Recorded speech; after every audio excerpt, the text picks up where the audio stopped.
Back now with our Power Roundtable, Bob Woodward of the Washington Post, syndicated columnist Kathleen Parker, and David Brooks of the New York Times.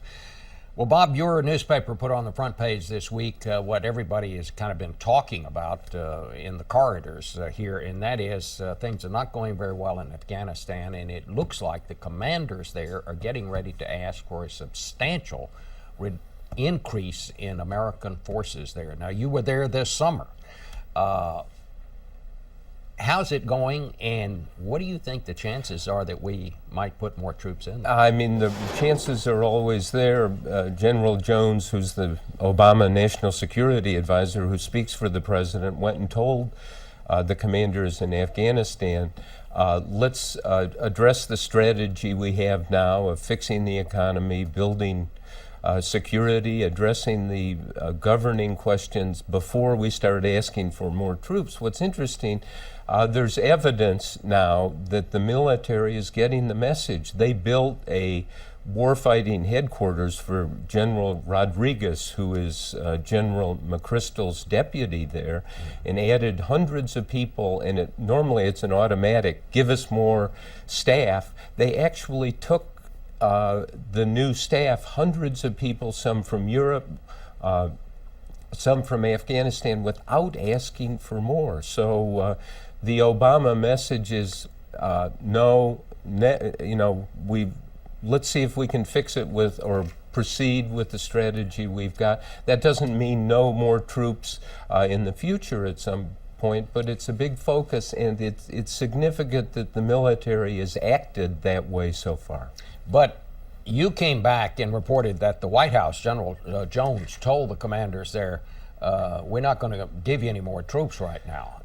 But now we're getting these reports that the general's advisors and the general himself is actually considering, one source told me, doubling the U.S. forces in Afghanistan. Now, I think Congress is going to be very dubious of something like that, and as you reported, I think the White House will be dubious of that. Sure, I mean, the president, this is now Obama's war, and he said, okay, I'm giving you 21,000 more troops, and and they told him, Bob Gates, the defense secretary, told him, he said, I hope I don't have to ask for more. So, we all live in a world of limited resources. No one knows that better than those of us in the newspaper and broadcast business.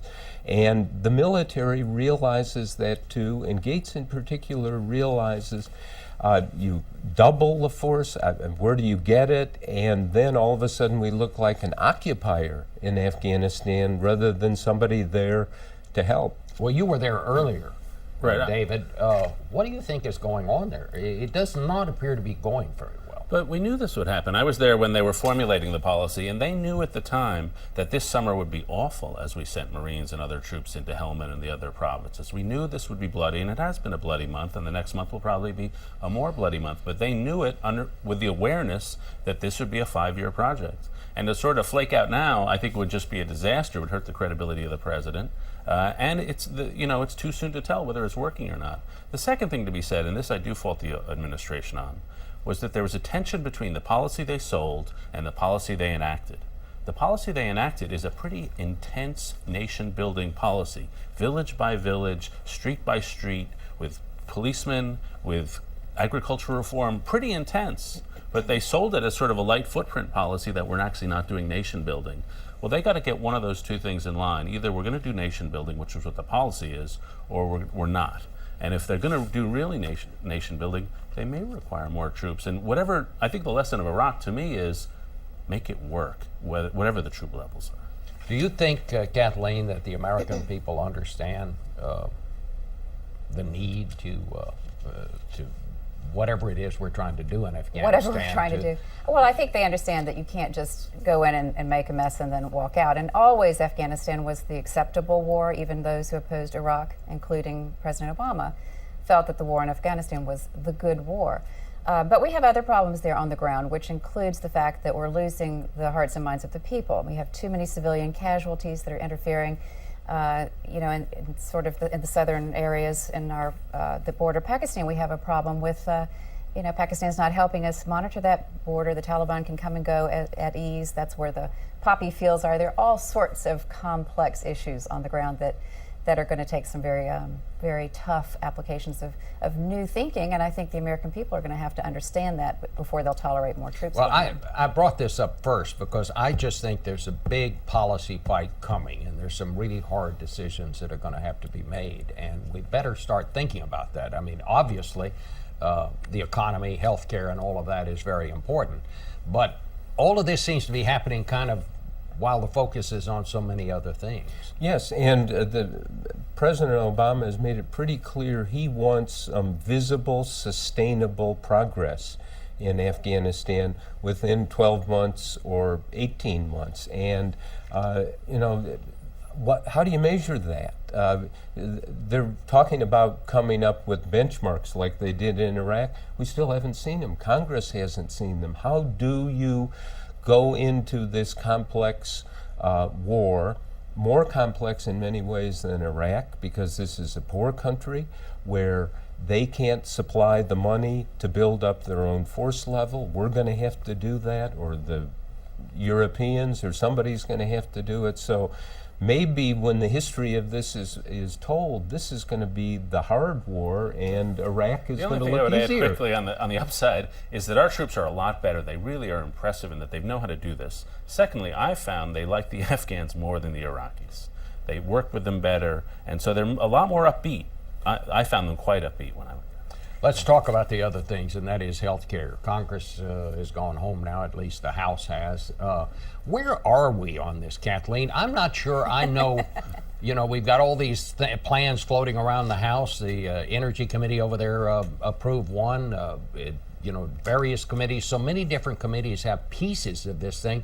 I'm not sure I know where we are on health care. Do you think we're going to come out of this with a health care reform like the president wants? You have an awful lot of company, Bob, because nobody knows where we are, including people on the Hill. If you ask anyone exactly where we are, they'll say, well, nobody really knows. And actually, that's going to help Congress as they are going back to their home turfs, because they can have plausible deniability by saying, well, we're not really sure yet. But, people we're canceling town halls because people are so angry, and the crowds have become a little raucous.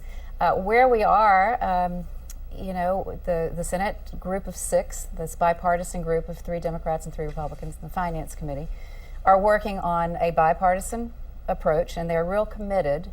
There's an enormous amount of pressure on them to wrap it up quickly. In fact, a story ran last week saying that they were nearing completion, and they weren't. That was probably a plant by someone who wanted to apply a little more pressure. But in any case, they're committed, but there's a concern that there are forces stronger than those 6 individuals, and that there are plenty of people who really do want a partisan bill, and those forces could ultimately prevail. But there may be an information gap here, too. People in the administration have acknowledged publicly, that we don't know in health care reform exactly what works and what doesn't work. And to go with a big reform proposal and legislation when you don't know what works and what doesn't work is very, very difficult. Obama's made this point, and I think he's right. It's kind of follow the money. Where is the money? And he's saying there's too much waste in the system. If you go look at hospitals or clinics or doctors' organizations, you realize they're very much like the CIA.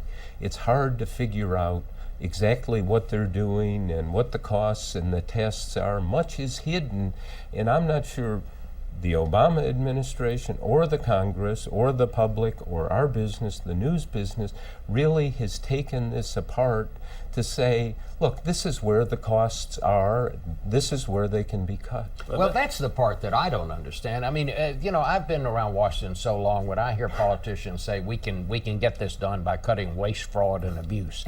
Somehow waste, fraud, and abuse, it just never appears to winds up being enough of it to pay the bills. How are they going to pay for this, David? Well, they can point to models, the Mayo Clinic, the Cleveland Clinic, that really do an efficient job. The problem is, as anybody who followed public policy knows, there's a big difference between finding an island of excellence and then building a national system based on that model of excellence. That's just 2 entirely different things. So what I think it's useful to do is look at the people who've proven themselves to be pretty good economists about all this. The people at the Congressional Budget Office, Very impressive organization. And what they have found for the House bill, after this is all implemented, healthcare costs will be rising at 8% a year. It won't bend the cost curve down, it'll bend the cost curve up. That is just a huge problem. And Obama is very eloquent on this subject. Unless we get costs under control, we'll all be paying rising premiums, wages will be flat, the budget will be bankrupt on a federal level, and the bill doesn't do that. That, to me, is the problem with this summer. They're selling a product that doesn't do one of the two tasks they set out for healthcare reform. And that's just a huge political problem, and I think why public opinion is moving in the wrong direction. And that's exactly what President Clinton and his wife Hillary ran into in the 90s. The death of health care, of Hillary Care as it was called, was really the money. And it was actually in August of 1993, they gave President Clinton a series of decisions about health care, and he looked at it and he said, my God, costs are going to go up. And in fact, costs would not go down into what he jokingly referred to as the second Gore administration. As we know, there was not a second Gore administration, and that would have been 12 or 16 years from that moment. So you haven't solved the money problem, I think, not just to the public or the Congress, but to themselves. I wonder if the president learned too well the lessons of Hillary Care, a program that was developed in secret, dumped on the Congress, and it sank like a stone. I think that's So true. instead, he said, well, here are some general principles, and he left it to the Congress to find the answers to all of this. Don't you think, Kathleen, he's going to have to, in the end, get more specific on exactly what he wants, exactly how he intends to pay for it? Well, yes, he's tried to do exactly the opposite. Everything the Clintons did, he did the opposite, and it's backfired on him a little bit, because now we've wound up with bills that don't really reflect what the president has said he wants. But go ahead, David. I'm sorry. No. Well, I would just say there are three options. There's the Ira Magazine or hatch it in secret option. There's the hand it over to Congress option. But then there was another option available to him, which is there's a health care plan put together by Bob Dole and Howard Paker and Tom Daschle. And he could have said, okay, I'll sign up with that. And the American people could have said, well, I don't really understand health care, but I look at those guys, they probably know what they're doing. And he didn't take that up.